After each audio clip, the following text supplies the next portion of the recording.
What's up, everybody? Little Big Robot's back with a video.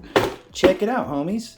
Deepsea Ripper by number 57 Robots. Number 57 is one of the lines I've always collected. They are basically, I want to say independent. I don't know, that's a company that runs them and owns them. They make little robots. Little guys like this. This is what you'd call an armored puppet. It's a superposable. This is not my favorite one by any means. In fact, I don't really like this one, but it gives you an idea of what they are. They're these little posable robot figures, humanoid robots. And they've forayed, is that the right word? They have attempted to make more animal ones lately. They've made a frog, like a frog marine, which is super cute. Don't get me wrong, super cute.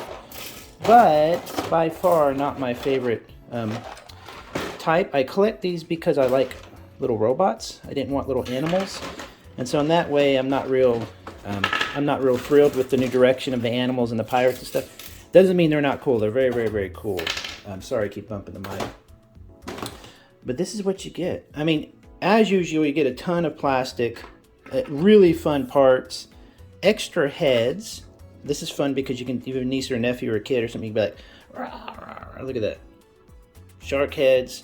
So you can swap those out by just simply pulling that off and popping in another shark head. You get all this extra plastic. You get a nice little nautical themed weapon, as you would. You get this nice little effects part mine, undersea mine. It's hard to say. That can kind of sit on yourself. That's a nice little handy part.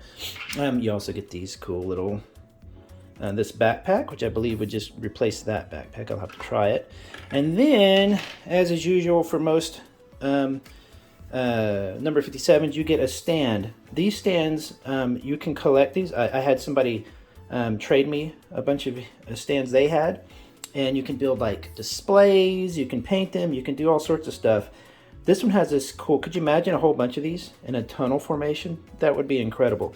So this stand I'm really impressed by. I'm always happy that they include, because they're not cheap, I'm always happy they include stands in most of them. I think I've only had one that didn't have a stand. I can't remember which one that was. But they're just fantastic. They look really cool. It has a transformation mode like that. I'm just going to let you see it because I'm not going to bother doing that. That's kind of super goofy. And then you get additional parts. I'm not sure why these are on a separate sheet or whatever, but they are. Pro tip, always date and timestamp when you finish something. Trust me, as an older modeler and toy collector, you will not regret that when you're 80 and you can look back and look at all that. So this is the model. I preferred the hammerhead. It's one of the problems I had with this one and with the frog, which I'll grab real quick. Come here, Mr. Froggo. I love him to death, but as you can see with the frog, you have this pretty realistic looking head. It's well painted. And then you have this non-painted, non-weathered, not even a bit of wash the rest of the body. So you have this realistic part standing off of the body, kind of stands out. So that's rough, but you do get these individual heads, and they even come with separate teeth. So you can, if you don't want to try to avoid the teeth, you can actually they go in there separately. So but the thing is, you still have to paint them. So while they fit better with the non-painted body, you still have to actually paint these, and then you'll still wind up with a painted head anyway. So that's a bit of a disappointment or whatever. But they're superposable. They always have some cool little weapon gimmick thing. I'm not really sure what this is. I think it's like an undersea jet thing, but it has these cool little parts in it that you can use in other model kits. This backpack part here, let me show you real quick. Let me see if I can pull it off. Was pretty troublesome for some reason. If I pull this part off, which I can, you see this right here? I don't know what it was. I had trouble getting this to kind of go in and stay on, and I thought, did I forget a piece? Did I not? When I build these, I have so many model kits and stuff to review. I build them really, really fast. Let me put this light up here just a bit. There you go. So it doesn't. So I could be missing some, but you see how it slides in there fine, but up here it doesn't. And I couldn't get it to quite go on. And when I did get it to go on, it would continue to pop off. So I don't know what that's about. If anybody out there had a similar issue with that, let me know, because I have no idea what that's about. But while they have this backpack off, which is a cool backpack and has cool parts, and you can assemble it on either side. You can actually probably use this in place of the arms as well. The arms just pop in like that, so you could easily, you know, swap out a one of those parts. So let's put this backpack on instead. If it fits right there. Does it? Does it not fit right there? There we go. So now he has two harpoon things, and they do come out. Whoop.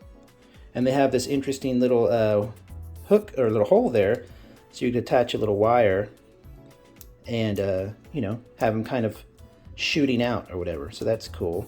So not, you know, it's again a snap type kit, so sometimes you're going to lose little parts. So be careful like that one. I'm just going to leave that out for now.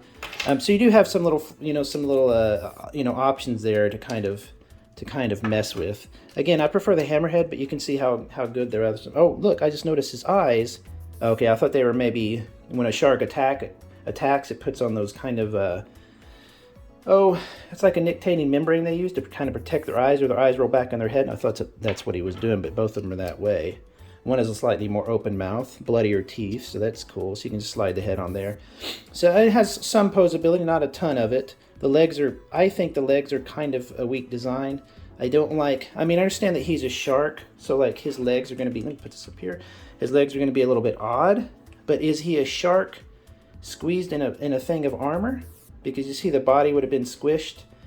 If that was the case, I'm cool with that, but I would have liked this to have been raised up a bit and the leg and the tail to be much thicker, to come out, you know, almost like this thickness, because how it looks now, it gives it a bit of a chibi look, which is fine, but it make this, for example, the frog feels fine because it fits kind of the proportions of his body, but this, if you look at the side profile here, it doesn't, it kind of makes it look a little bit cartoony, which I know is funny to say, but the whole point of number 57 bots is that they have it's a realistic bot, kind of. At least that's how it started off. So that's why I'm like, lately I haven't been as much into like the pirates and stuff, as I feel that they're getting into kind of more of a cartoony realm, which is great, that's fine, but it feels a bit Teenage Mutant Ninja Turtles to me, which I am not a fan of at all. They're cool, don't get me wrong, but it's just not something I like. I don't dig them. I like them as an art toy, but you know, not like as an action figure. So while I'm not really into this design, this kind of realm they're going into now, I really still enjoy the idea of it, especially the frog. The frog is insanely cool. So you know, it's neat. Is it worth the price? If you want to complete the collection, sure. But if you're not sure if you would like a frog and a kind of a chibi frog look, I wouldn't get it. But you do get a lot of cool parts, and as usual with number 57, you should be able to just pop stuff in and out. Now see, that's a different size arm than the other one, so you can't even see. So that ball joint is actually larger than that, so you can't even do that. That's kind of sucks. I wish I'd make it a little bit more consistent. Can you even do this? Yes, you can. So you can put the little it's on the wrong arm, but you get an idea. You can do that kind of stuff. So it's interesting because here's his dorsal fin, here's his rear fin, pectoral, what do you call the rear fin? I don't know. But there's no side fins, so it would have been cool if maybe his side fins had been poking out somewhere. Like he's, you know, I want to see it like the shark is actually squeezed in the suit, if that makes sense. But you get a ton of extra plastic. The stand alone is worth $5 or $10 just with the system you get, with just really a cool little display. Again, another great number 57. But if they continue down the path of animals and kind of Ninja Turtle looking stuff, I'm not as interested in the line. But that's cool. If you're into it, that's totally great. It's a fun line. And you do get some really interesting builds out of it. So enjoy, everybody. Have a good one. Take it easy. Bye-bye.